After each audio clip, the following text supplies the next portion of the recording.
Lorsqu'il fumait sa première cigarette à l'âge de 14 ans des suites de publications véhiculées dans les films, Khalil Traoré était bien loin de s'imaginer qu'il se retrouverait un jour dans cette situation déplorable. Eh bien, l'addiction au tabac durant 32 ans a finalement eu raison de sa santé, notamment de sa gorge touchée par un cancer.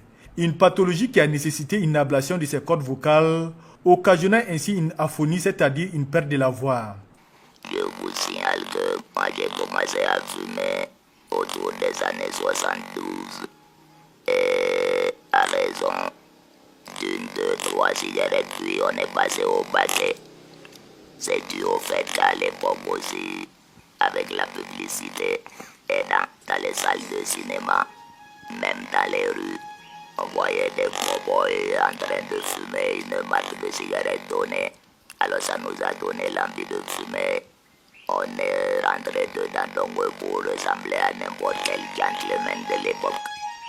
À notre grande surprise, quand on s'est rendu compte de la dangerosité liée à la consommation du tabac, on ne savait pas que ça contenait des substances visant à nous rendre accros.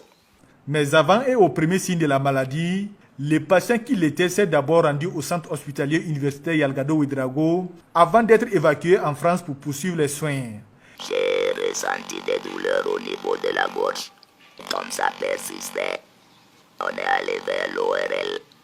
Et à travers un langage codé entre lui et puis le laborantin, j'ai compris qu'on soupçonnait un début de cancer. C'est sur ce centre fait que moi, j'ai décidé avec ma famille de me rendre en Europe. C'est comme ça que pour 40 jours de séjour prévu, je me suis retrouvé en train de faire 10 mois dans un premier temps.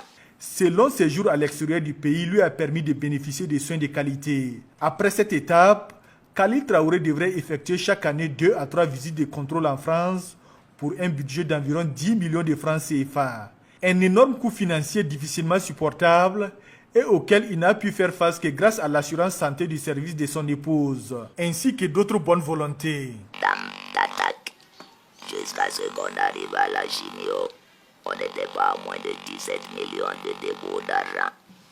Depuis 2013 jusqu'en 2018, je crois que je suis allé quelquefois 3 fois dans l'année, quelquefois 2 fois, mais on peut grosso modo estimer à 10 millions ce qu'on a dépensé par an. L'ablation des cordes vocales de M. Traoré a suscité beaucoup d'inquiétudes sur sa capacité à communiquer avec les autres. Mais l'espoir est né à travers cet électrolarynx, un appareil utilisé pour produire un langage plus clair. Cet appareil coûte 500 €. Et quand j'ai appris que cet appareil existait, j'ai approché les techniciens. On a testé sur moi, ça donnait. Et voilà, c'est grâce à ça que je passe un électrolarynx qui se sert un peu du reste de mes cordes vocales qui vibrent lorsque je parle et ça les traduit en son pour les faire sortir. Il faut régulièrement changer l'appareil. Heureusement qu'on a des batteries de recharge en attendant de changer l'appareil. Et ça fait que cet appareil-là m'aide énormément à vivre. L'intervention chirurgicale sur le larynx a totalement changé le mode de vie de cet ancien fumeur. Impossible pour lui de respirer avec le nez, mais seulement par le biais de ces dispositifs respiratoires installés au niveau du cou. Je ne respire plus par le nez. Je peux faire déporter pendant tous les débats qu'on va entreprendre. Je n'ai aucun souci à ce niveau parce que je respire par la gorge. Mais c'est pour vous dire que c'est un dispositif composé d'environ 5 éléments. Et l'élément le moins cher qui soit, c'est un ruban adhésif qui me permet donc de coller tout le reste à mon cou. En Europe, j'ai besoin de changer ça peut-être une fois par jour. Mais ici, j'ai besoin de le changer 4 fois à cause de la chaleur éventuellement quand il fait très chaud. Et le minimum, comme je vous ai dit, ça coûte 825 francs. L'entretien et le renouvellement de ces dispositifs respiratoires et phonatoires, dont le coût n'est pas à la portée de tous, constitue un véritable problème pour les personnes dont la vie en dépend. C'est pas du tout facile quand on sait que rien que ce ruban-là, ça nous fait près de 82 000 francs par mois, à raison de 100 rubans. Et s'il faut changer 4 par jour, vous comprenez qu'un mois, c'est bon pour un paquet. Et ça, ce n'est rien par rapport au piège anti-sécrétion qui est dedans, qui me permet, lorsque je vous parle, même si je tousse, au moins que je ne vous éclabousse pas. Et après, il y a une éponge. Cette éponge-là me permet de filtrer l'air que je respire. Donc ça bloque certaines particules. En Europe, ça sort tout noir le soir quand j'enlève pour laver. Mais ici, ça sort tout rouge, à cause de la poussière aussi.